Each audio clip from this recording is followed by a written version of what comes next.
ఇక చివరిగా ఒక వార్త మిత్రులారా, ఇది ఆటలకు సంబంధించినటువంటి వార్త. అయినప్పుడు చాలా సంతోషకరమైన వార్త. ఏంటో చూద్దాం. మళ్ళీ మనమే. ఆసియా కప్లో పాక్పై భారత్ విజయం. ఆసియా కప్లో భారత్కు తిరుగులేదు. జోరును కొనసాగిస్తూ సూర్యసేన చిరకాల ప్రత్యర్థి అయిన పాకిస్తాన్ను మరోసారి ఓడించింది. తొలి మ్యాచ్లో చాలా తేలిగ్గా పాక్ను చిత్తు చేసిన టీమిండియా ఈ మ్యాచ్లో కొంత శ్రమించింది. ఆదివారం ఉత్కంఠభరితంగా సాగిన సూపర్ 4 పోరులో భారత్ 6 వికెట్ల తేడాతో నెగ్గింది. అది మిత్రులారా, ఎప్పుడైనా కూడా పాకిస్తాన్ మనకు అంటే అధికారంలో ఉన్నటువంటి ప్రభుత్వానికి కానీ ఈ దేశ ప్రజలకు కానీ మన ప్రతి ఒక్కరికి ప్రత్యర్థినే, శత్రువే.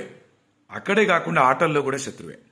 కాబట్టి భారత్ ఏ విషయంలోనైనా మొన్న జరిగినటువంటి యుద్ధంలో కూడా ఎంత చాకచక్యంతో, ఎంత ఆక్రోశంతో పాకిస్తాన్ పైన యుద్ధం చేసి గడగడలాడించిందో భారత్, అట్లాగే మన క్రికెట్లో కూడా మన టీమిండియా ఎక్కడికి వెళ్ళినా కూడా పాకిస్తాన్ మనతో తలపడుతుంది అంటే ఇక మనోళ్ళకు జోరు వస్తుంది, మనోళ్ళకు ఉత్సాహం వస్తుంది.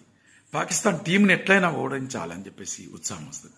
అలాగే జరుగుతుంది మన ఆసియా కప్ ఏదైతే జరుగుతుందో, ఆసియా కప్లో మొదటి మ్యాచ్లో పాక్ను మన భారత టీమిండియా చిత్తుగా ఓడించింది.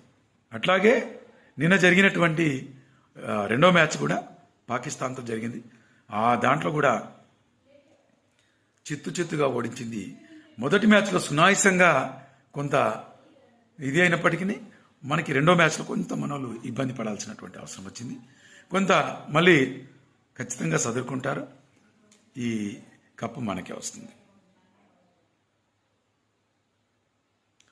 ఇది మిత్రులారా ఇవాల్టి న్యూస్ వాచ్ కార్యక్రమం.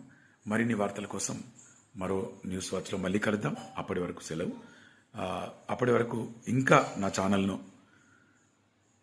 షేర్ చేయనటువంటి మిత్రులు, లైక్ చేయనటువంటి మిత్రులు, సబ్స్క్రైబ్ చేయనటువంటి మిత్రులు మీరందరూ కూడా నా ఛానల్ను లైక్ చేయండి, సబ్స్క్రైబ్ చేయండి, షేర్ చేయండి. అప్పటి వరకు సెలవు. నమస్తే.